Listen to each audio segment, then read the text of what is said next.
सभी को नमस्कार। मैं आचार्य विनय शर्मा। आज हम कुंडली के जो 12 हाउस हैं उनके बारे में बात करेंगे। 12 हाउसों में जैसे मैं आपको ग्राफ दिखाती हूँ, ये ग्राफ, तो ये लगन बताया था मैंने आपको, और इसमें ना केंद्र में जो ये 4 हाउस हैं 1, 2, 3 और 4, इन चारों को कहते हैं केंद्र स्थान, और इसको विष्णु स्थान भी कहते हैं। और इसका जो ये है फर्स्ट और ये फिफ्थ और ये 9th, यानी कि 1, 5 और 9, ये जो हाउस हैं ये लक्ष्मी स्थान कहे जाते हैं। इनको त्रिकोण स्थान और लक्ष्मी स्थान कहते हैं। तो इसमें हमारे केंद्र और त्रिकोण कवर हुए, ठीक है। उसके बाद आता है त्रिषडाय हाउस। त्रिषडाय में आता है 3, 6 और 11वां हाउस। अच्छा, ये जो मैं आपको बता रही हूँ अभी, ये सिर्फ नोट करें आप, क्योंकि आपको पता होना चाहिए किस हाउस को क्या कहते हैं या वो किस में शामिल है। ये जो जितनी भी चीज़ें आपको बताई जा रही हैं बेसिक, ये सब बाद में जब प्रेडिक्शन होती है ना, उस समय ये सब काम आते हैं।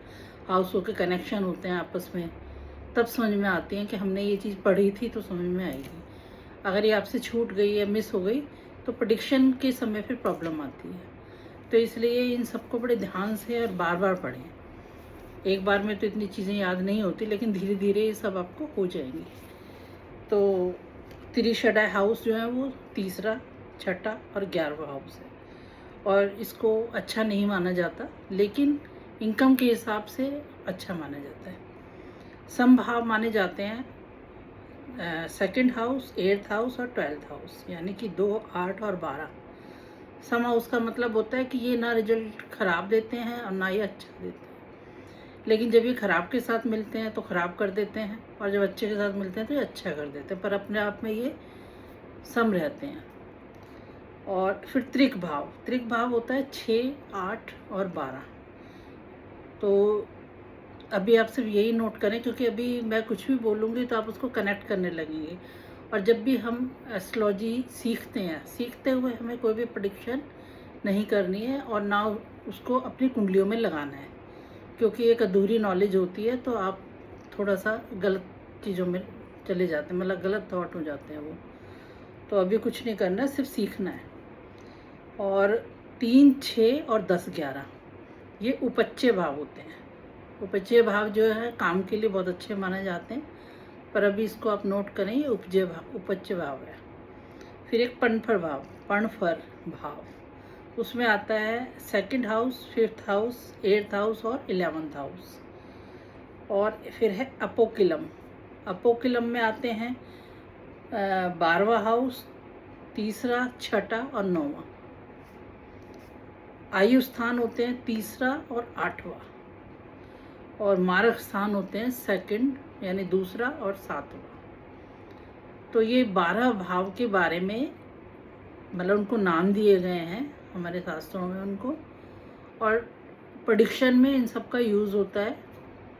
प्रेडिक्शन के टाइम हम जब इन हाउसों के कनेक्शंस होते हैं दशाओं में, तब आपको पता चलेगा इनका क्या क्या इस्तेमाल और क्या हुआ है। अब जैसे केंद्र और लक्ष्मी स्थान जो भी मैंने बताया आपको, 1, 5, 9 हमारे लक्ष्मी स्थान हैं और त्रिकोण भाव है, और 1, 4, 7 और 10 केंद्र स्थान यानी विष्णु स्थान। तो नाम से आपको पता चल रहा होगा, जहाँ विष्णु और लक्ष्मी का नाम आ गया तो वो सुख और समृद्धि से रिलेटेड हाउसेज हैं। तो इनकी अपने आप में बहुत वैल्यू है, और कुंडलियों में जो ग्रह होते हैं जब भी इन हाउसों में होते हैं तो बहुत अच्छे माने जाते हैं। वहाँ पे अगर कोई खराब ग्रह भी होता है तो बहुत कुछ खराब नहीं करता है। अच्छा, अब बात हो रही है शुभ ग्रह और अशुभ ग्रह। शुभ ग्रह में आता है बुध, गुरु और शुक्र, और अशुभ ग्रह में आते हैं मंगल, शनि, राहु और केतु। जो चंद्रमा है वो शुक्ल पक्ष का शुभ माना जाता है और कृष्ण पक्ष का अशुभ माना जाता है। और जो बुध है उसको क्या है, एक बच्चा ग्रह कहा जाता है, तो वो जिस ग्रह के साथ बैठा होता है वो वैसा रिजल्ट देता है। शुभ के साथ शुभ देता है, अशुभ के साथ अशुभ दे देता है। और अपने आप में अगर वो अकेला है तो वो अच्छा रिजल्ट देता है। तो इन ग्रहों को शुभ और अशुभ की कैटेगरी दी गई है।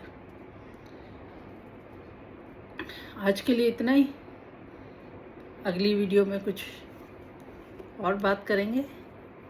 Thank you.